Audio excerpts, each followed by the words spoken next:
we'd like to welcome everyone out to our board meeting this evening. Thank you so much for being here. We're going to start off by having our Pledge of Allegiance, and that will be led by Dr. Vicki Carter. Please stand for the Pledge of Allegiance. I pledge allegiance to the flag of the United States of America and to the republic for which it stands, one nation, under God, indivisible, with liberty and justice for all.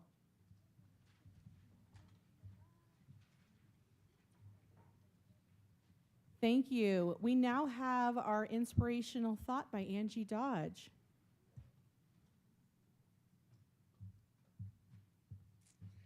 Hello. My name's Angie Dodge. I'm currently the PTSA president at Pleasant Grove Junior High. And over the past few years that I've been a part of the PTA there, I've loved getting to know and work with the teachers and administrators. But my favorite part is selling suckers and getting to interact with the awesome students that I love. And when I asked one of our counselors at the school what she finds inspirational, she said, "Something so inspirational to me is how our teachers adapt to and work with our new students who don't speak English. We had a huge influx this past year, and these teachers have worked so hard to help them feel at home here. They are translating assignments and slideshows into multiple languages. I know it's a lot, but I don't hear complaints. They love their students and want them to succeed.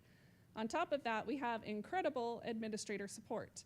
We have hired a full-time aide to work with and support our multilingual students. She has literally changed how school looks for so many of our multilingual students." And just the last thought was, our school is not just a place where we learn, it's a sanctuary where dreams are nurtured, friendships are forged, and leaders are born. Every step we take here is a step toward a brighter future, where our potential knows no bounds. Together we build a community of support, growth, and limitless possibilities. I know our administrators and teachers truly feel this way as well, and we feel lucky to be a part of the Pleasant Grove Junior High family.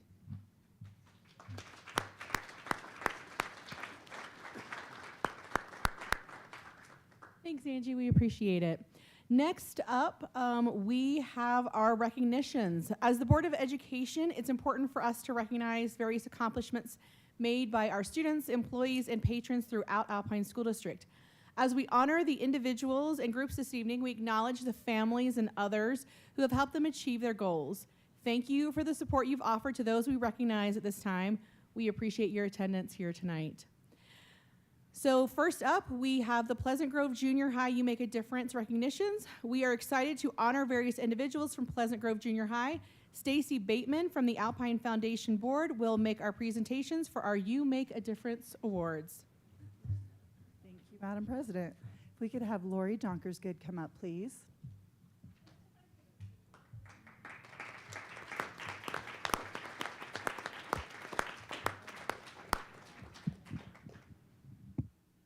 Lori cares about and supports every student. Lori teaches a difficult subject, 9th grade math. Thank you, ma'am. And she makes every student feel confident and successful. Lori is a great mentor, friend, and collaborator. Congratulations, Lori. She stays. Joy of going first. And we'll invite up Joan Lyons, if you'll come up.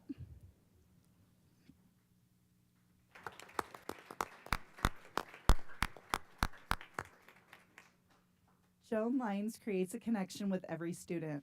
Her former students are always coming back to visit. Joan's department members and the entire faculty and staff appreciate everything Joan does for her students and her colleagues. She is also a beautiful artist.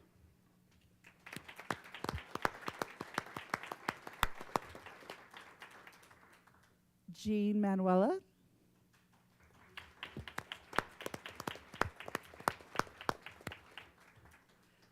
Jean is loving and caring. She has a smile and a hug for everyone. Jean is a passionate career educator who is dedicated to her community, her school, her colleagues, and her students.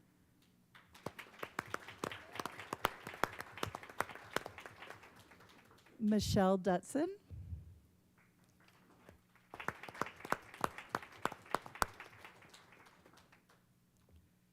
Michelle is always smiling and positive and has a kind word for everyone. She is a team player, a pleasure to work with, and she brings happiness to everyone she interacts with.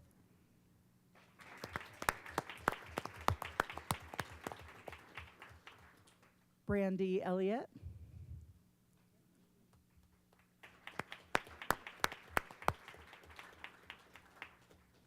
Brandy is proactive, caring, and brings positivity to every situation. She can answer any question, makes everything special, is incredibly organized, and brings energy and enthusiasm to everything she does.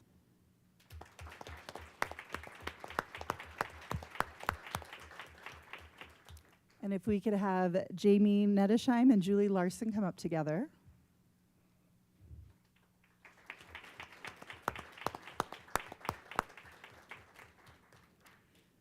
Jamie and Julie have been part of the Pleasant Grove community for many years, with 11 children who have graduated or will graduate from Pleasant Grove High School.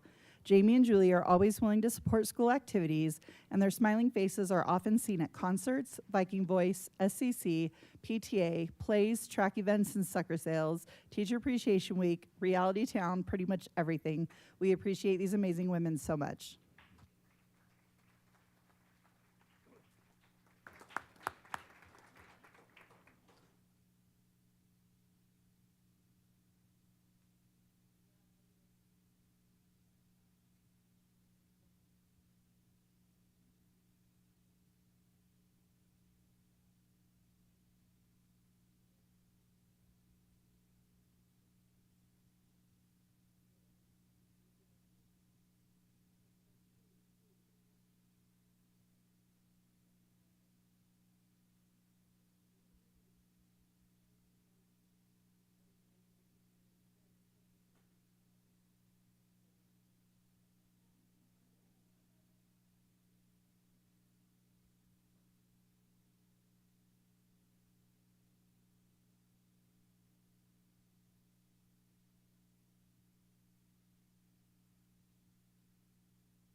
Now we're going to turn the time over to Principal Wade Lott, who is going to do our student recognitions for Pleasant Grove Junior High.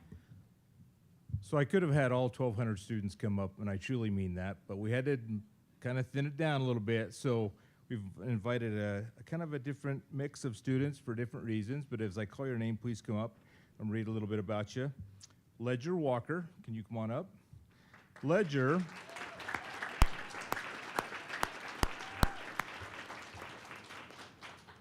has a positive attitude, is kind to others. Ledger is always willing to help anyone who is struggling to fit in. He truly is a friend, to everyone. Ledger might be the most positive student in our school. And I watch him at lunch every day, and I totally agree with that. He is an awesome kid. Allie Nuttall. Can Allie Nuttall come up? Is she here? Oh, bummer. Okay, well, let me read a little bit about Allie. She's kind to everyone. She's quick to smile. She's sunshine in the classroom. Allie's a thoughtful writer, and she's always willing to help others. And I'll make sure she gets her award tomorrow. Okay. Grant Fugel. Come on up, Grant.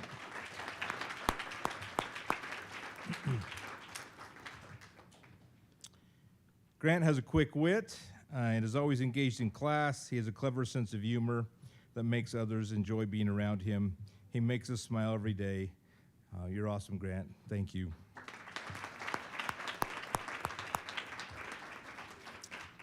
Dia Robles.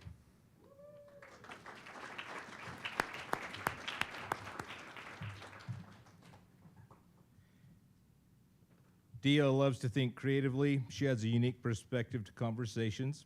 She's always prepared and is always willing to help wherever she can. Dia sets an amazing example of respect and is a great leader in our school.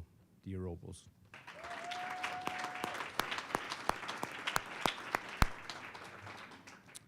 Zane Neptune. Is Zane here? Ah, dang it. I love Zane's name, too, by the way. Who wouldn't want the last name of Neptune? That's awesome. He's a great student. He's fun to work with. He works with peers and loves his teachers. Love having him in class. Zane Neptune.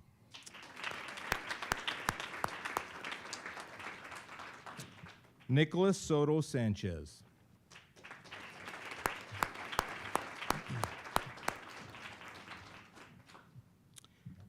Nicholas brings a positivity to every class, every basketball practice, every game.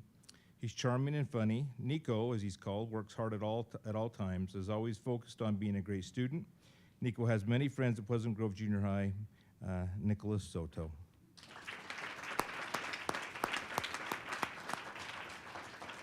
And last but not least, Natalie Poliz Romero.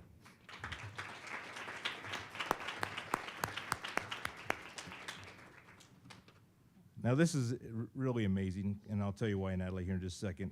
Is an extremely hardworking student. She has lived in the U.S. since August and has earned an A- in English last quarter. I don't think I ever had an A- in English, Natalie. You're doing awesome.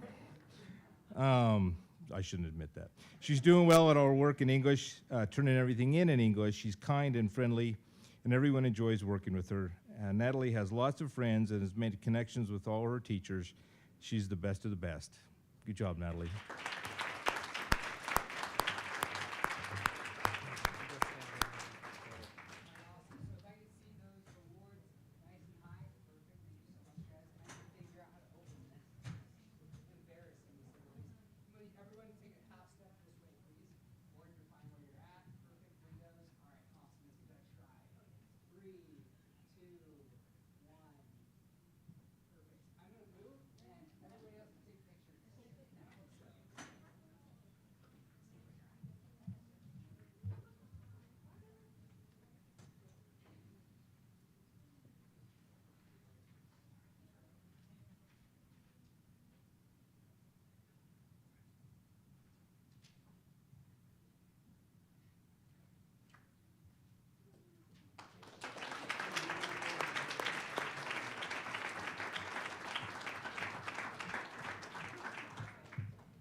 Oh, who came in?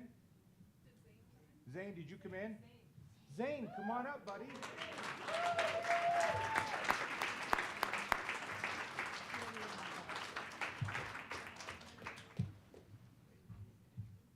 If we can have everybody come up for this picture real quick. We're going to do that one more time with Zane. And if you want to just read that one more time. Okay.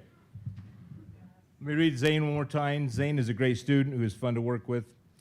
His peers and teachers love having him in class. And he's also an aide in the front office, and he does a great job. He always has a smile on his face. Zane is awesome.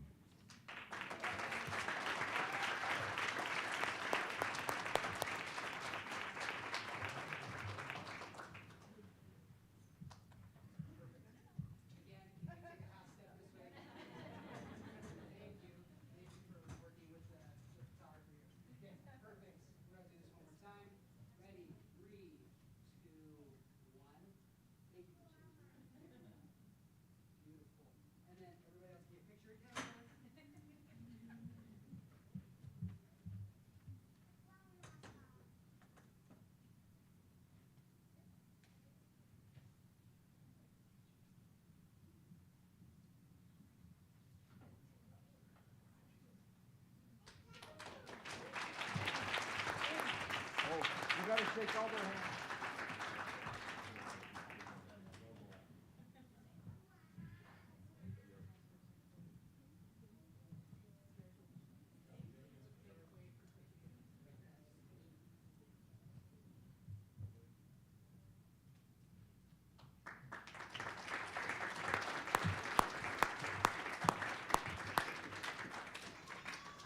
So I'm a person of brevity, but I was asked to say a little bit about the school. I tried to think of maybe something that best describes Pleasant Grove Junior High, and I think the word I came to was trust. I feel like the faculty, I feel like the PTA and the school community council and the students and the staff and everybody have a great deal of trust with one another, to the point that we've been able to try a lot of new things, and sometimes they go well and sometimes they don't. And there's a quote, and I don't know if I should do the farm version, Shane, or the G version, but it's a quote by Ernest Hemingway, and it's trust you to do what's right. Okay. That's a lot of, trust misplaced, but this has kind of been my mantra since I've been there a little bit, and I'll explain why in a minute. Ernest Hemingway says, the first draft of everything is crap, but he actually says the word. So, and the reason I'm okay with that is this: we don't get better at what we do if we don't try new things. And I have turned loose the faculty and the staff to try all kinds of things, and sometimes they go really well, and sometimes they end up part of Ernest Hemingway's quote. But it's okay, because that's how we get better. And sometimes the first time through it's not great, and then things get better. But I look at the innovation and the way that our teachers have gotten out of the box, the way they teach kids, the new things they've tried. Like the math department is constantly after me about trying something new. And I'm great with that, because truth be known, they have the best growth scores in the district, and they have the best, proficiency scores in the district. And that just shows that sometimes you need to get outside the box a little bit. And so, and my other departments are the same way. And even my staff at times will say to me, hey, can we try something different? I'm like, you bet. I don't have all the answers. And a lot of times things go really well when we try new things. So I think it goes well because they have trust that if things don't go well, it's going to be okay. It's going to be all right. We'll move on, we'll try something else, and things will just get better. And this is a great place to work. I love going to work every day. They're good people. I love rubbing shoulders with these folks. Pleasant Grove Junior parents, your kids are in good hands. This is as good a staff as I've seen in 32 years. And Joel Perkins used to teach with me, and it was even better than Joel than when you and I were teachers. They're much better than we were, so it's a good thing we're out of the classroom. But, anyway, Joel was great. But anyway, I just want to say this is a great school. You should be happy your kids go to school every day. And I love my job. Anyway, that's it. That's all I have to say.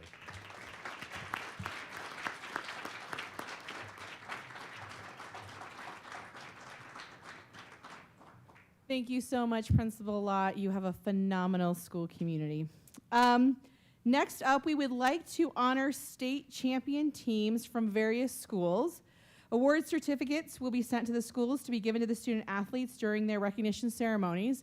We had a couple of state competitive cheer champions last week. Cedar Valley High School was the UHSAA 5A state co-ed cheer champions, and Westlake was the UHSAA 6A state co-ed cheer champions. So we want to congratulate the Aviators and the Thunder on their state achievements.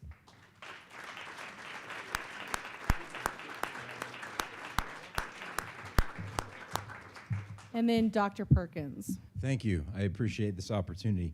What many of you may not know is that this month is Board Member Appreciation Month, or Recognition Month. So if we would like to recognize our outstanding board members. And so we will turn the script on them a little and have them come to the front and stand while we read uncomfortable things about them. These come from a leadership team, but just some thoughts in recognition of all of you. So if we could have first, Ada, will you join us up here in front?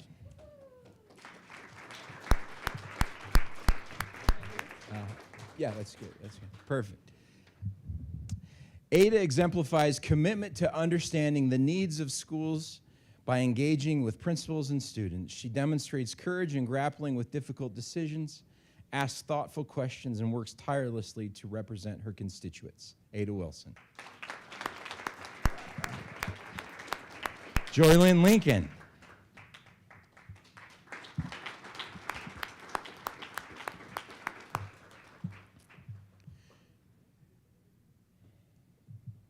Joylyn is always willing to help in any way she can.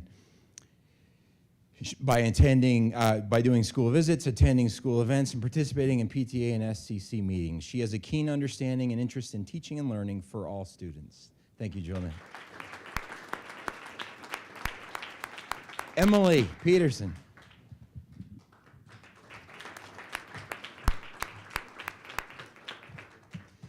Emily's contributions are already making a meaningful impact. Her passion for specialty programs and deep appreciation for the work of teachers is felt, for the incredible work of our teachers is felt and appreciated. She has brought her own cheerful willingness to learn how to be a great board member.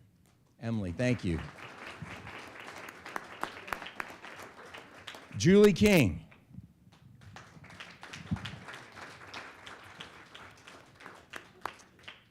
It's fun standing in front while they read about you, isn't it? Thank you. Julie is a dedicated board member with the ability to see the big picture and its nuanced details and variables. She represents marginalized and at-risk students with a passion. She listens intently and responds purposefully. Julie King, thank you. Mark Clement.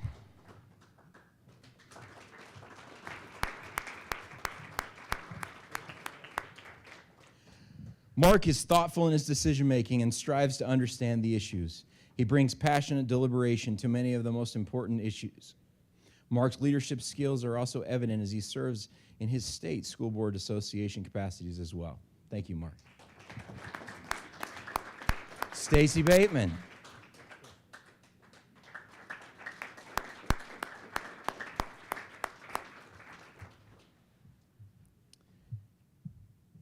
Stacy cares deeply about helping all students to be successful and is dedicated to ensuring that employees have the resources that they need. She's a strong advocate for public education and for finding innovative ways to support our students. Thank you, Stacy. Sarah Beeson.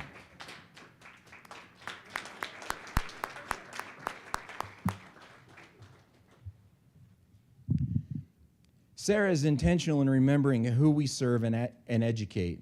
She advocates according to her deeply held values and beliefs, while simultaneously being open-minded enough to see when an adjustment of position may need to be made. Thank you, Sarah.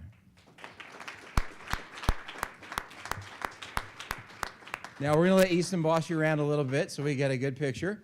Shane and Jason, you guys might want to stand by each other so it doesn't feel weird in the background.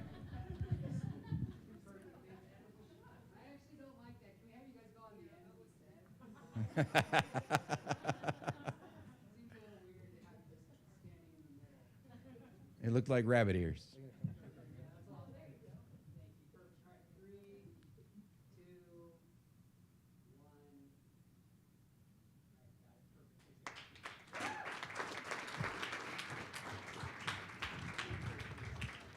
Thank you for letting us take the opportunity to recognize you as you're, shake your hand, there you go. As you're returning to your seats, I just want to say, just as a personal side note, one of my favorite things in board meetings is to watch you shake hands with our students. To watch your faces as you interact with the students, to me, is just, it's precious. So thank you for all that you do to support the students of Alpine School District.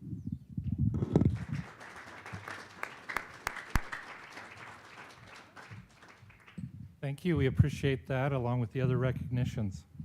We now have time for public comments. As you're called up, please introduce yourself by stating your name. You'll be given up to 3 minutes to speak.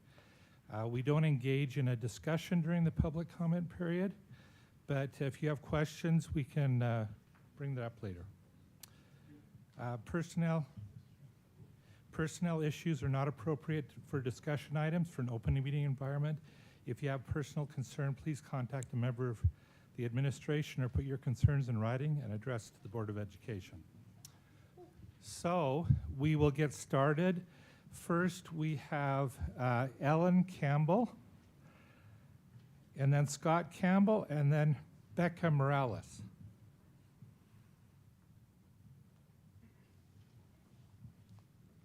Ellen Campbell. I have 2 students, one at the high school and one at Grovecrest. And I just want to say, first and foremost, our experience here in PG has been amazing so far. But I have a question about district discipline policies and why self-defense is not addressed anywhere in there. My son is very patriotic and was excited to celebrate the inauguration last week, dressing up in a suit and carrying an American flag. On Tuesday, he was yelled at by another student who didn't like the flag. My son talked with the vice principal on Friday before class, letting her know about the other student's concerns and stating he'd like to sit down to talk with her about them. Between classes later that morning, he was standing on the balcony in the commons area, and she and her friends started yelling, cursing him out, and flipping him off. He and his friends smiled and waved and then switched focus. She continued yelling and ran upstairs to confront him, getting in his face and spitting in his eyes, nose, and mouth, at which point my son pushed her away. That set off a barrage of more spitting and hitting him in the chest and face. Then she tried to take the flag. My son just kept stepping back, and other people stepped in to stop her. After the incident, the vice principal reported to me that she was very impressed with how composed and calm my son remained during the entire encounter. That sentiment was repeated by several others who were present at that time. Imagine our dismay when we were called by my son to come meet with him, the resource officer, and the principal Monday morning, where we were informed that they had looked at the video and decided because he reacted to his aggressor that my son had to stay home from school for a couple of days. I requested a copy of the district and school policies used to support this decision and was referred to the district policy that states, whenever proper deportment and disciplined behavior are not maintained by the student, attendance privileges can be denied. When talking with the vice principal on Friday, it would seem her assessment of the situation right after the incident and her investigation and the principal's assessment of the situation after viewing the video were not aligned. According to the vice principal and others, my son's deportment and discipline during the incident was admirable. How did we go from admirable to suspended? The school policy he referenced simply states fighting among students is prohibited. Fighting is defined as to contend against or as if in battle or physical combat, to put forth a determined effort. When talking with my son, the only gesture he made was to push her face away from his, again, she was right here, after she spit on him and backing up. That does not sound like someone who wanted to engage in a fight. That said, let's explore a few other definitions. Assault is defined, refers to an intentional act that creates a reasonable apprehension of threat, even without physical contact. Battery, on the other hand, involves actual harmful or offensive physical contact. My son was assaulted the moment she started yelling at him and approached him. When she spat on him, it became battery.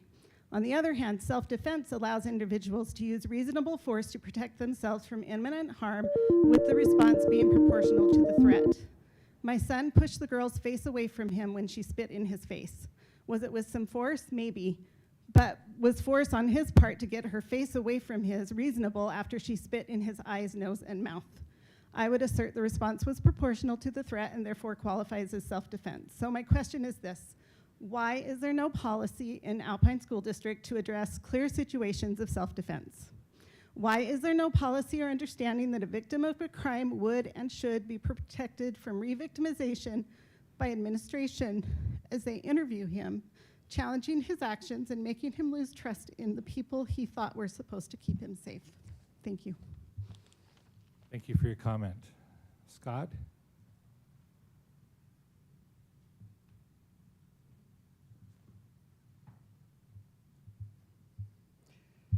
First off, thank you for your time. I will let you know that as I came in tonight, I will admit to being a little hot under the collar when I got here about an hour ago, and as I've had the opportunity to meet with your staff members, I have found them to be exemplary. And I want to let you know that they support you well, and you've got an amazing chief of staff. And he and I have already entered into a discourse. And I want to let you know that we do love our schools and our teachers here in Pleasant Grove, and we find it one of the best blessings of having moved here a couple of years ago. We love the community, and we love the opportunity that our children have in school. To bring this back in, my son was attacked at school on the 24th of January of this year. The first administration members we met with were helpful and caring. However, we've had serious concerns over the handling of the situation since then, including the re-victimization of my son yesterday by a senior administrator and a staff member. This included an interrogation of my son that we as parents were not notified of, invited to, and had no adult present with an SRO in the room. Completely inappropriate. I'll admit that I have concerns here. as I've met with staff members, I will be meeting with your legal department. I'll be meeting with human resources, and we're going to find solutions to these. This is a background that I have experience in, and I'll be very much looking forward to coordinating the efforts to make these corrections. I am not looking for heads to roll. I'm not a litigious person, but there are corrections in policy and verbiage and in execution that need to be made, and there's education that needs to happen for senior staff members and for SROs that include understanding of victims, that include understanding of IEPs and how they are to be addressed when dealing with a student that has one and has neurological damage, because there were issues that came up here that were negatively affected by that and were ignored by the senior staff member and by the SRO. So we have some things to take care of, but I have been assured and put in contact already with members of your staff, and I'll tell you that I am delighted by that. And I just want to thank you, and I will thank them in advance, and we look forward to working together with you for corrections. Thank you. Thank you for your comment. Becca Morales. Hi, I'm just here this evening as a parent of a student at Dan Peterson, and I also serve on the SCC at Dan Peterson. And thankfully, my son is going to remain in the boundaries when the split happens. But I know that our principal, Ryan Hemming, has started to kind of float the idea of splitting Dan Peterson before the district splits. I'm not sure if any of you have kind of heard about that, but I am just here to kind of bring a voice to it, encourage it to get on the agenda, and start moving forward with that. Ryan, or Mr. Hemming, has suggested that 2026 would be the right year for Dan Peterson to split, and all the parents at SCC earlier this month were in support of that as well. And I know that ATEC is also looking for funding, and you guys need to balance that, and so I completely understand that those needs need to be considered carefully. But I also anticipate a lot of needs and funding requests happening with the new board or the new boards when the district does split. And I can totally see that, so half of the students at Dan Peterson right now will be out of boundaries.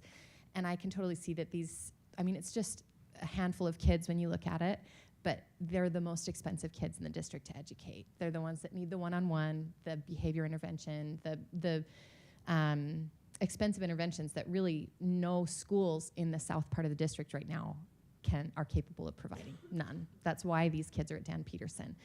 And sending them into a life skills classroom again would be just disastrous. It wouldn't just be less than ideal, it would be unsafe, right? So their needs they're severe and profound, and I just am here to encourage and hope that funding for that will become a priority, that will start being a thought in your minds. And I guess I have a question too. Is there anywhere else that I should be advocating for this or talking about this or trying to get it moving? I'm sorry, we don't really answer questions. That's okay. But if you can talk to someone with staff afterwards, they can. Yeah, we'll have a staff member join you in the hallway. Okay, that sounds great. Okay, that's all I have to say. Thank you. Thank you for your comment.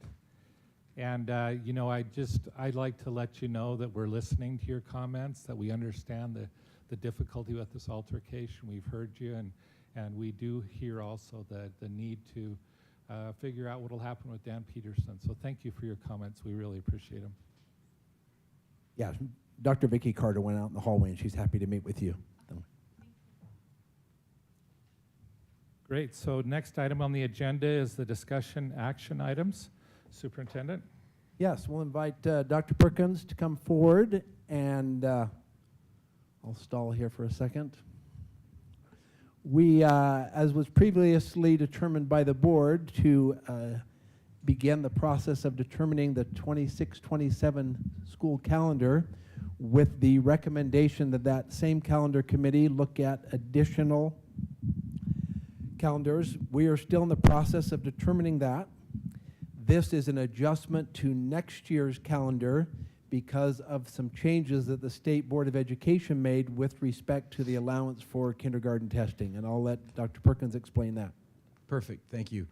Previously, as you remember, we started kindergarten at about a week later. Then last year, those changes were made to the instructional days. The board has since revisited that decision, and on December 5th, I believe, they voted to revise the rule to allow up to 5 educational days, depending on the entity and what the LEA determined the appropriate amount of days. So what we've sent you is a calendar revision, a potential calendar revision, and if you look at it closely, you'll see that there's almost no changes to it, except for 2 little words that are written at the bottom right there, where it says August 13th through the 18th, kindergarten assessment days. So we're designating that range of time for the assessment days for kindergarten, and then the first day of kindergarten would be August 19th. Now, I'm a little premature in bringing this. I thought we could move forward, but after consulting with the state today, even though they voted on the 5th of December, they open, after they make the vote, then they open a 30-day time period for public comment. However, in this case, and I'm assuming it's because of the holidays, they opened that 30-day on the 1st of January. And so technically the 30 days have an eclipse, so at this point I want to answer any questions you have about what those potential changes would look like, and then I would say you consider tabling until next month, or next time we meet to finalize that schedule. Any questions for me? So I see here that we are taking 4 of the 5 allowed days. Correct. Our assessment team, in reviewing what we needed, they felt like 4 would be the appropriate number of days that we would need to be able to. We have an incredible team of supporters, and they felt like we could pull it off in 4 days. Other questions? Yeah, just a point of clarification. Because this is a discussion action item, there is no need to make a motion to table. We can just Perfect. discuss, and then it'll come back on the agenda. Thank you. Any other questions for me on this topic? So Joel, I'm curious, shaking your special magic 8 ball. I'm assuming that part of the reason this was changed back and reconsidered was because of feedback from teachers saying we need the assessment days to make sure that we appropriately place kindergartners and that they're Balanced classes. supports and all the kind of things. Shaking that magic 8 ball, do you feel like this is a decision that's going to be ongoing, or do you see this as something that will be an open discussion again in the near future?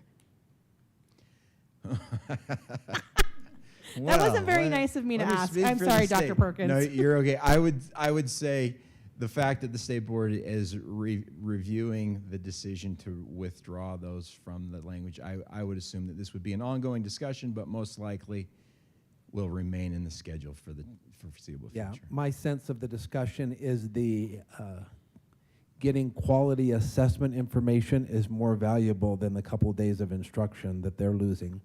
And I would anticipate that going forward, that calendar committee will do the same thing with future calendars. They'll build in 4 days of testing. So we would roll forward as if it were going to hold in place and then make an adjustment if we needed to. Yeah, and the only adjustment would be that if our assessment team came back to us and said, you know what, we can do it in 3, then we would want to preserve the instructional time that we can, but we also want to be responsible in our expectations.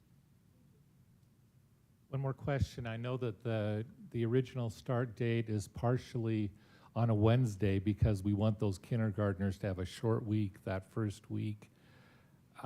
This gives them a longer week starting on Tuesday. Have we thought about that, or would it be better to take that extra day and have them start on Wednesday? That was discussed. The team, to be very clear, the team was waffling between 3 days and 4 days is what we need to do the assessments. And I think the leaning went more towards the 4th day so that week could be shorter, because if we only took the 3 days, then it would be a much longer week for those kindergartners. So that is something we will be watching very closely, Board Member Clement. Anything else? Any other questions? Okay, Thank you. Superintendent? Thank you, Dr. Clement. As part of the ongoing efforts by the Board of Education to look at areas that we could address, make recommendations to set up the future districts for success, we have looked at the curriculum adoption schedule, the elementary curriculum adoption schedule, and our curriculum experts have looked at that and what's coming over the next several years and have put together a plan. You have the plan in your board documents. Our recommendation, after discussion, if the board feels appropriate, we would recommend that you recommend that the staff move forward with this plan. If new boards, new administration wanted to go in a different direction, they could, but we would take the steps outlined in this plan to extend licensing to some curriculum, to adopt the other curriculum that needs to be done prior to the reconfiguration. And we believe this plan would not negatively affect, would actually positively affect the new districts going in, so they're not in that first year of operation having to do a significant curriculum adoption. That takes resources and it takes time. This would allow them to have both before they had to do a significant adoption. So. Discussion. I noticed that as we look forward, we'd be extending the contract for 2 years. In those contracts, are we writing an exit clause if a board chose to activate that where they wouldn't be penalized? Yeah, we would take a look at that and see if that's possible to do. But.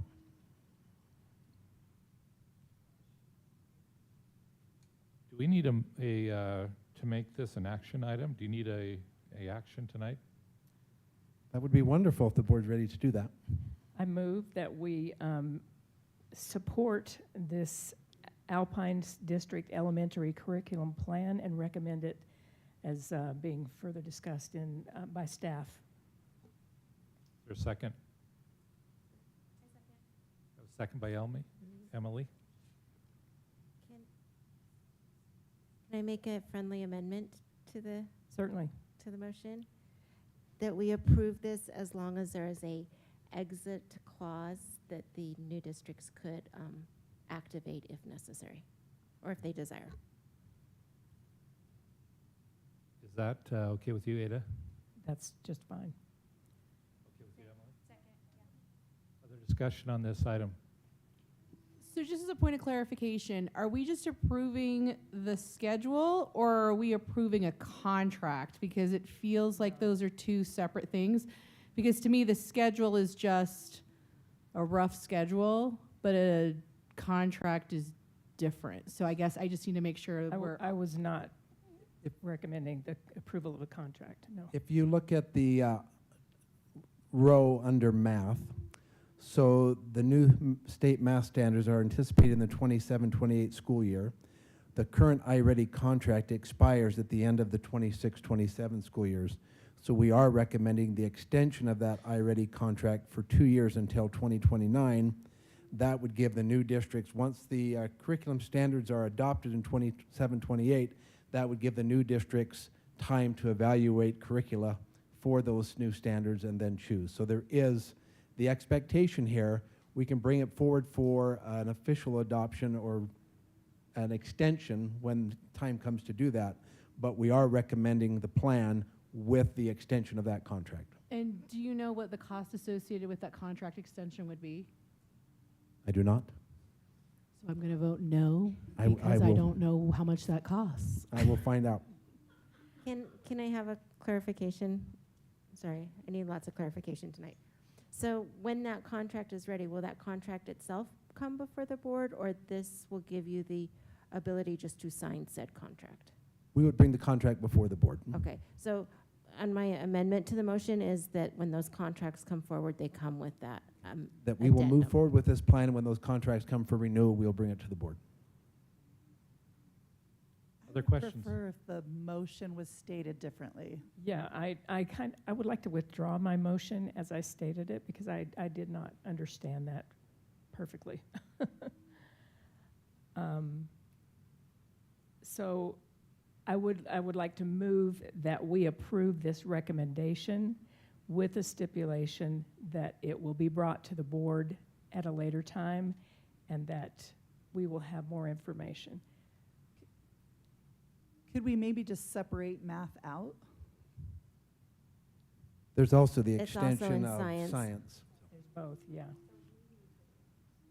I believe we can, my sense would be you can approve the plan that we're going forward with this plan, then when it comes time to renew and extend those, we would bring that back to the board for recommendation. So,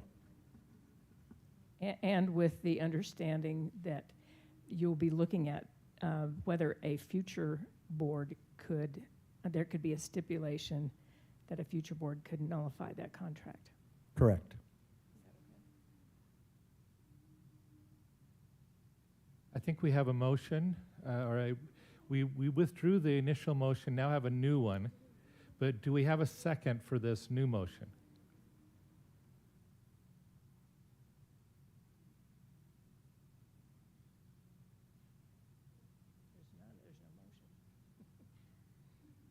Okay, so not seeing, that was close.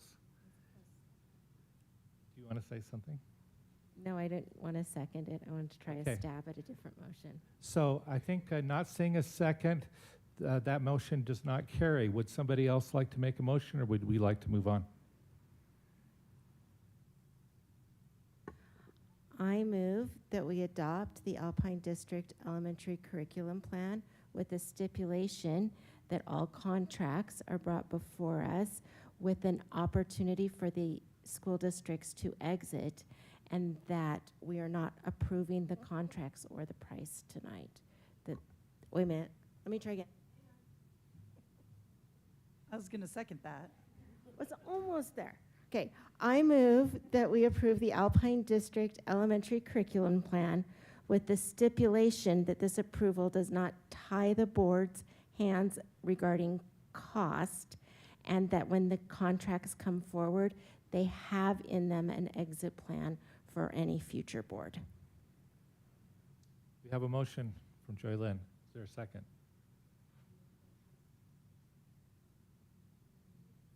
Sorry, Joylyn, can you say it one more time? I'm sorry. I move that we approve the Alpine District, that we adopt the Alpine District Elementary Curriculum Plan with the stipulation that all contracts be brought before the board and for approval, and that those contracts contain an exit clause for any future board. Do we have a second?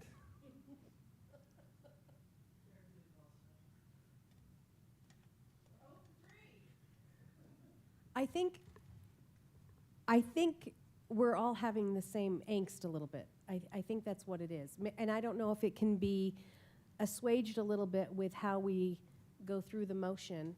Julie brings up a point that and I'm not going to speak for everybody, but that we're having to look at things a little bit differently, and cost is huge right now as we're moving forward. And so maybe if there's a motion, and you said contract, but maybe you can throw something in there with I think that's what I was trying to do, is the stipulation that the contract be brought forward, because then when that contract is brought forward, if the cost is prohibitive, Okay. then we have that ability to say, no, thank you.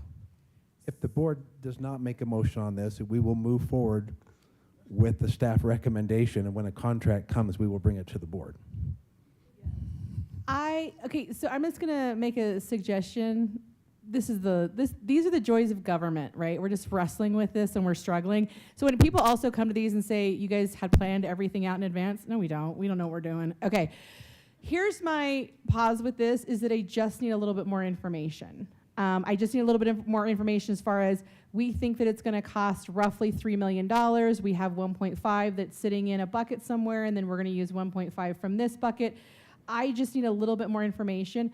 So I'm gonna see if I can make a motion. I'm actually gonna move that we push this to the next board meeting discussion action item so that we can have clarification from staff on some of the details we seem unsure about. I'll second that.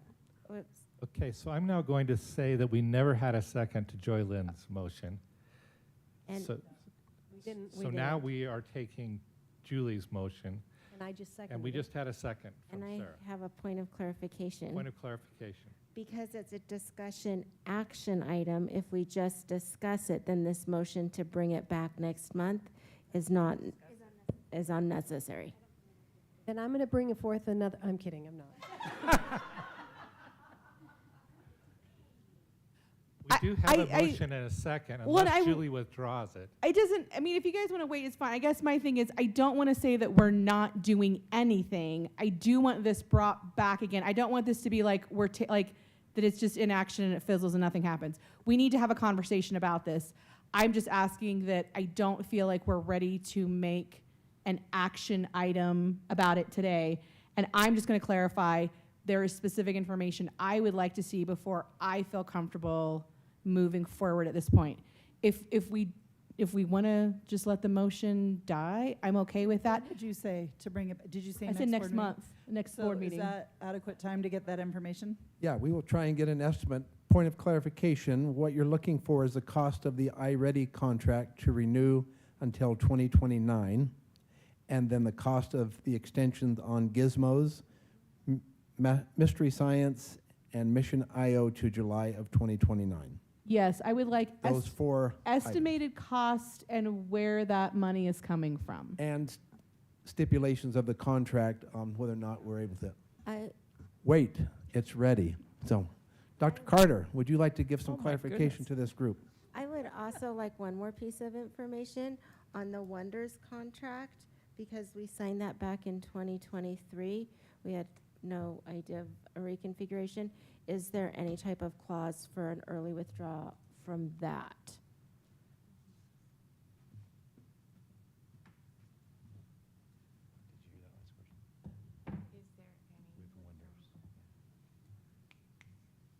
I think we still have 2 board members who haven't made a motion yet, so. Okay, they have been working in the curriculum department. It's actually with the committee that does the K-12 STEM, which is actually Joel's committee. But I go to it, and so I do have information. I just met with the directors today. So do you want me to give you how much for each? Okay. So for the gizmos, our current access to that is October 2026. If we went until July 2029, which would give you 2 years in the new districts, it would be $594,236.81. $594,236.81. For Mission IO, it's right now our current access ends in July of 26, and if we went until July of 29, it's currently priced at $577,830. Mystery Science currently goes through July of 2026 until July of 2029, and it is $251,100. They also have School AI on here. Do you want me to throw that into the mix? Okay. School AI is currently through July of 2025. If we went until July of 2029 and extended that contract, it would be $714,000. And I should point out that, Can I ask you a question on School AI? Uh-huh. So that's not good for all of our students right now. Aren't there certain schools that have it? I believe that is true. But these contracts that they've tried to get clarification on is for every student to have every program. So the 714 I can double extends check. to all- I can double check on that one. We haven't talked about that one as much as we've talked about the other ones. Okay, because my understanding on that was that we were paying per student that was accessing that. That's right. So, yes, that's the next one. So for math, iReady is currently going through July of 2027 to extend it until July of 2029, which would take you 2 years into the adoption of new standards. It would be $2.8 million across all grade levels in elementary. Can you clarify with the adoption of new standards? Are we anticipating I believe they're new doing standards? those. I don't have that document in front of me. Shane, do you have that document? I mean, Dr. Farnsworth? Yeah, it says when the new standards are coming out. Yes. Okay. 27, 28. So in 27, 28, they'll probably do new standards like, I don't know, in the spring, and sometimes it doesn't even happen then. But you would want to wait to adopt another program until you know what the standards are to make sure the standards are aligning to the program you adopt. And also, the teachers would be familiar with the program 2 years into your district and could have a continuous teaching going on. They're not trying to adopt all of the things in a new district plus new teaching strategies and curriculum. So that would be a recommendation as well. Okay. I would Yeah. love to see, so the ones that go to 729, I would love to know what the prices would be to go to 728. Okay, we can find that out. I did ask if we chose not to act on this right away. I was just meeting with the curriculum directors today, and I said, if we don't act on this today, what would happen? And not like today, but if we don't act on this soon with the prices that they've quoted us, what would happen? And they said that it would probably go up about $800,000 if we delay. So Total, you meaning total? Or per? we were talking about the iReady, and I think it was the iReady that we were talking about. They thought it would be between $400,000 and $800,000. The longer you delay, the more the price is going to go up, just like when you're building something, right? So the sooner we can lock in an agreement until then, but I don't know. I would have to find out what the agreement is till 2028. I can ask that, and I can also ask opt-out. You want to know to opt out? Okay. I think there's two variables once we have that information, cost and convenience. Cost is going to be one thing. Coming into a new district, adopting a new curriculum program, training all your teachers on that is going to be a little bit of a inconvenience and challenge as well. So I think those are the two variables that the board ought to consider in making the recommendation. So I wonder, can we wait until like March to make a decision on this, or Of what's your? course. I'm only saying depending on what happens with the school amendments, right? Are we in for 1 year or 3 years? And once I think I have an understanding of that, then I'm ready I'll to try make a to decision on get this. a table of years and other things. So yeah, we can work on that. I don't think it's like our hair's on fire yet. Well, I didn't know if they had given a like this offer is good until this. They have not. They've Okay. just been doing research on it, and they continue to update and do more research. So Thank you. And then are we anticipating this is coming out of this year's budget or next year's budget? Which budget is this coming out of?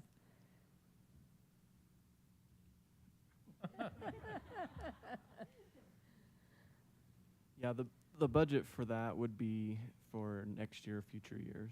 So you could go through the budget process for that. So so for Wonders, right? We said we were putting a certain amount so that when it came, we weren't, oh no, now we have to spend $6 million. But were we continuing to do that? Like, did we or this is just brand new? For building that, like putting aside each time. The last time we did it, we just did the full amount, but it was proposed but not adopted to be able to build that up. So is it reasonable to assume that by the next board meeting, you'd have answers to some of these questions? That's the motion on the floor. I just wanna make yes. sure. Okay, so I believe we have a motion by Julie to delay this item until our next board meeting, and a second by Sarah Beeson. Any other discussion? Can I make an amendment to the motion? The current motion is that it comes back next month, and my motion would be that it comes back with the budget process, so we don't get the cart before the horse in allocating money before we see all of the needs in the budget. So normally you'd make a substitute motion if you wanted to. I I think Julie, I'm seeing, is kind of thinking about this. I, so. I would like to make a substitute motion that this come back through the budget process instead of next month. So I'm probably more comfortable with things coming back when we have an amount. Chair, can I ask Dr. Carter what she thinks about that? Do we have a second to Joylen's motion for a substitute motion? You remember when we had the course with the dinosaurs? I don't want to get the dinosaurs falling off. So is there a second to Joylen's motion? Okay, seeing none, we're still in discussion. Ada, did you want to ask Dr.? Yeah, I just wanted to ask Dr. Carter, thank you for this very detailed information.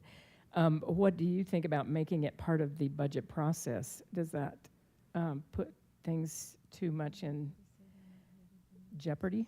Because we do want to nail down the best price for our future districts. Yeah. So this plan was built on some funding that we currently have in the district. It would probably require additional funding beyond that. So we would need a little bit of time to talk about that.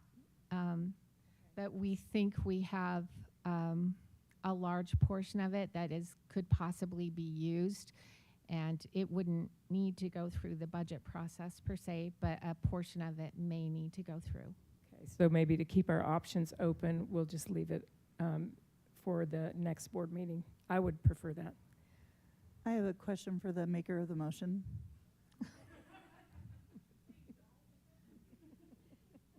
The motion on the table, so Board Member King, was your intent in bringing it back next month that we would then vote on this? And then I have a question for the maker of the substitute motion after this. My intention was that we would have more information and then it would be another discussion action item. I am not saying we will for sure vote at the next meeting. I just feel that there needs to be more information before I feel comfortable casting a vote that could cost $5 million. Okay, I concur with that. I guess my concern with the budget process, are you talking about like July, June, like when in the process? I was just thinking in the creation at the beginning when you guys look at all of the needs and start sifting through those. And that's not until March, right? Right, and to affect Alpine, none of these need to have, we don't need to have discussion on any of these until next year. Because some of them expire. Right. We're fine with where we are with text. For the most part, I think there might be a few things that we need to talk about, but this is to get us through the new district for 2 years, and I can find out how long these bids are good for. So, Other questions? I just want to state, I do like the forward thinking of looking and making sure that we're setting up all school districts for success. My uncomfortableness is just where we're at with how much money we have this year. Maybe one more question for you. We will have new boards seated in about a year.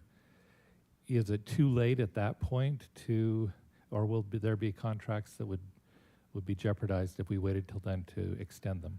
I will be able to tell you that in about a month or even less. I can get people on this tomorrow. They're anxious. The curriculum department is very anxious to nail this down. And so I can find out what our parameters are with the different publisher, and they're probably different for every publisher, is going to be a little bit different. But they also like to sell lots of product to us, right? So they probably will be a little bit flexible, but I can't promise that. But I can promise you information. Question? Go ahead. Are you implying that the future boards will get a better deal if this is enacted by us now? That's quite likely. I don't know for sure, but prices go up. Yeah. And so this will lock in a better price, potentially. Potentially, yes. Dr. Carter, sorry, you got kind of pulled into this chaos. Thank you for being the victim. Also, question is, I guess when we're looking at the contracts, right, they're going off the numbers we currently have in Alpine School District, which in 3 separate districts will alter. We know that as a whole right now, we're still in a growth pattern, but that there are enrollment declines and enrollment growth area to area. So one of the things I would like clarification on is if there's a cost per student attached to this, because obviously if you say it's $2.8 million, but the cost is, for example, $400 per kid, that changes based on growth versus decline. And then the other piece of that is how much are we paying as a district now? Are we just paying the entire contract through 2029 and then paying that, and so the districts going forward would not have new costs because we've already paid for that cost, and then once again in a decline versus a growth? So for me, I just need a little bit of and I'm not asking you to answer those questions now, but I'm saying as you're doing research and working with curriculum, those are clarifications I would like to better understand when we're looking at this as a possibility. Right. I think we're just trying to get the best prices for the number of students we have in Alpine School District as a whole, but we're generating the contracts to address 3 separate districts as we work with them. I believe since I haven't made a motion yet, I'm going to characterize Julie's motion. But we would really like it to be so that in July of 27, the new districts start paying for their own piece of that based on student population, that we're not paying the lump sum now for all of them moving forward. Is that kind of what you're saying, Julie? I just would like to know what the options are, because if it is cheaper, like if you tell me, Dr. Carter, that, hey, you're going to save 15% if you make the payment now and it will save future districts X amount of dollars, I can be sold on that, but I don't know. And so I just need a little bit of clarification. And at the same time, I don't want to overcharge a new district or undercharge a new district. So I'm just looking for a level of like equal playing field. So hopefully, I'm not saying yes or no, I'm just saying I need to better understand how that's going to impact future districts so I can make sure I have all the relevant information before I make that call. We can do that. Other discussion? Okay, seeing none. I don't really remember what Julie's motion was, but it had something to do with moving it to the next meeting. As previously stated, we have a second by Sarah Beeson. I understand, but I think the motion was to take an action of moving it forward. When it will be a discussion action item on the next agenda. All in favor, say aye. Aye. Any opposed? No. We have the majority in favor, so the motion passes. Wow, that was actually pretty fun. Thank you. You know, I think it is interesting. Sometimes the public says we don't like you just voting things up and down. So yeah, you did get to see the sausage being made here a little bit. So hopefully that's refreshing. Yes. So Superintendent. Yes, we have our legal counsel, Craig Brinkerhoff, can come forward and answer questions regarding policy 7210, acquisition use of student or employee name and image. And that is a discussion, could be action if the board feels so moved. I'm a little nervous to come up here at this point. Yes, so this is a policy you've seen before, part of, we're bringing it back. We did discuss it again in policy committee. I will say we did not make changes to it. After we looked at it, the things that we felt like were required for protections of students were in the policy, and so we left it as is. So I'm open to your discussion on it if there's specific things you would like to see. The pieces that we looked at, so we brought this back for student safety purposes to look of how we could bolster it for student safety. Procedures 1.3 is the section that addresses what's required. So this is, we did leave it how it was. Scroll down just a little bit. Right there. Yeah, I was just going to say we felt like as a policy committee that it was robust enough with Skyward and parents giving permission.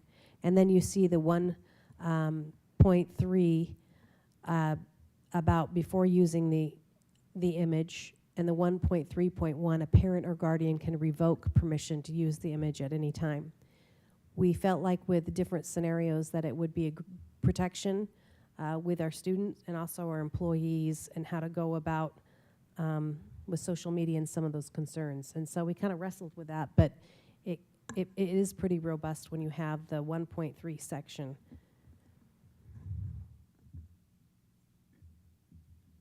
Is there a motion? I move that we approve policy 7210, acquisition and use of student and employee name and image. Second? Second. We have a motion from Sarah and a second from Ada. Discussion on the motion.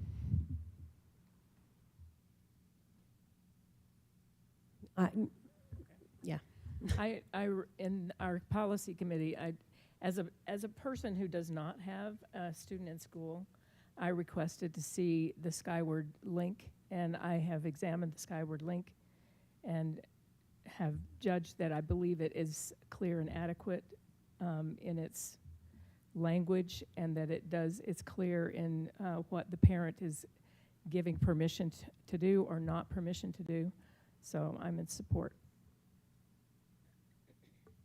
So I'm going to vote no, because I don't think it's robust enough. Other discussion?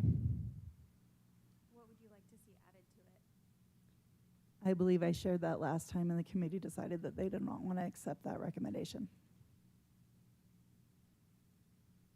Other discussion? Okay, seeing none, let's go ahead and vote. All in favor of passing or policy 7210, say aye. Aye. All opposed? Nay. I believe that's 3 that were opposed. Maybe we better do a roll call.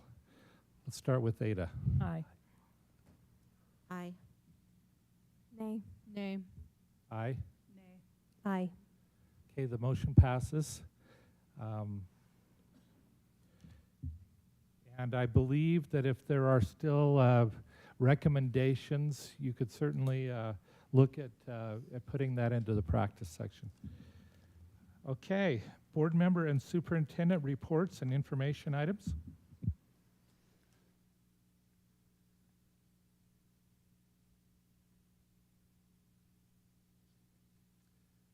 So I'm just going to start us out. Once you get started, everyone will have something to say, but I just wanted to, maybe mostly for the public, but mention that we did have our Day on the Hill and met with many of our legislators. I appreciate all the board members who were there and setting up appointments and meeting with legislators. I do have to admit that I had one of our legislators that grabbed me and pulled me in and said, I just didn't want to miss out on Day on the Hill with meeting with my board members. And I thought that was a big advancement over what we've had in the past. I think that the legislators I met with, I thought were welcoming our input. And I'm hopeful that we're building this relationship between the school board and our board members. Any other reports and information items? Yeah, I have one. So the redistricting committees for the new districts, for the new seats within those districts, we met last night, and then each of the individual committees for the 3 new areas are meeting this week, and we'll meet as needed beyond that. But the thing that I wanted to bring up is several of us have shared through social media, it's also on the county page, that there's a link for patrons to go in and to say what their priorities would be that they want the committees to look at as they're putting together the different areas. So for instance, I know for some people it's really important that they try to follow a school boundary. For others, they don't want to split neighborhoods. So just if you have any compelling opinions, please submit that survey to the county, and then the county will get it to all of the committee members. Other items? I just want to report from the Teaching and Learning Committee. I appreciate Scott and Dr. Carter, Scott Sumner, and their leadership in that committee. And they just reported that we normally have about 20 content specialists in Alpine School District, and as as we move forward, working towards 3 school districts, that this area, this layer of support will be diminished. And we've had 7 of those 20 who have already accepted positions in schools to assure their job security. And that this will be ongoing, but we just want to express appreciation to our content specialists for all the work that they have done to support our teachers and to make sure that we are experiencing deep learning in our classrooms. I just wanted to make a note there. Thank you, Ada. Other comments? So I attended capital planning this morning, and I want to say thank you to Frank Pulley and his team and Eric Woodhouse, who went over the new Saratoga High School. And it is it's an incredible thing to see the level of which they took input from existing teachers and schools and things that changes they wish. Whoever gets to do drama out there, I think this is probably the best setup that anybody in the arts could ever ask for. And so I just appreciative of their willingness to ask teachers, what are the best ways to improve it. And kind of jealous that I won't have anyone in the school. I just think the level of detail today was phenomenal. And so they don't get to be in front of people a lot, right? But the buildings wouldn't happen without them. So thank you to the team. Anything else? Okay, so I don't think I'm gonna get through this without crying.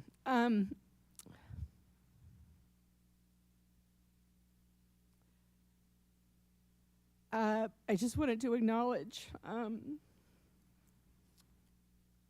that we lost an administrator this past week, and just wanted to acknowledge the massive impact that Mark has had on multiple school communities, how he has mentored so many administrators, and just the positive impact he's had specifically on Mountain Ridge and Lake Mountain.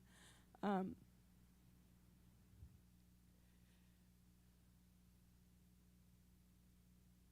sometimes don't think that people realize the level of impact when it comes to public education.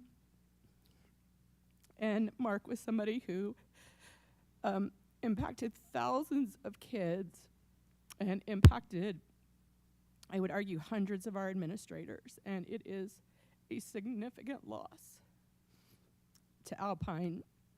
And I wanted to extend my gratitude to him for his decades of service. Thank you. Any other comments? Yes, Julie, you beat me to it. Mark was a dear friend. We taught across the hall from each other when I first started in education. He was a science teacher, I was a language arts teacher, a remarkable human being, an exceptional administrator. I'm grateful to Cammie and her team who took the time and the efforts to arrange his retirement so that with all the difficulties that his family will face in his loss, receiving his retirement will not be one of those. So I appreciate their efforts, the kindness, the goodness of individuals who take care of one another in the district. And Mark was incredible, and he will be missed by his family and by his fellow educators. Okay, I think that's all of the items. We have need for a closed session to discuss personnel, property litigation, and collective bargaining. Is there a motion? I move that we adjourn for a closed session. We have a motion from Sarah. We're going to do a roll call vote. Board Member Wilson, aye. Board Member Lincoln, aye. Board Member Peterson, aye. Board Member King, aye. Board Member Clement, aye. Board Member Bateman, aye. Board Member Beeson, aye. The motion passes. We now will move into closed session.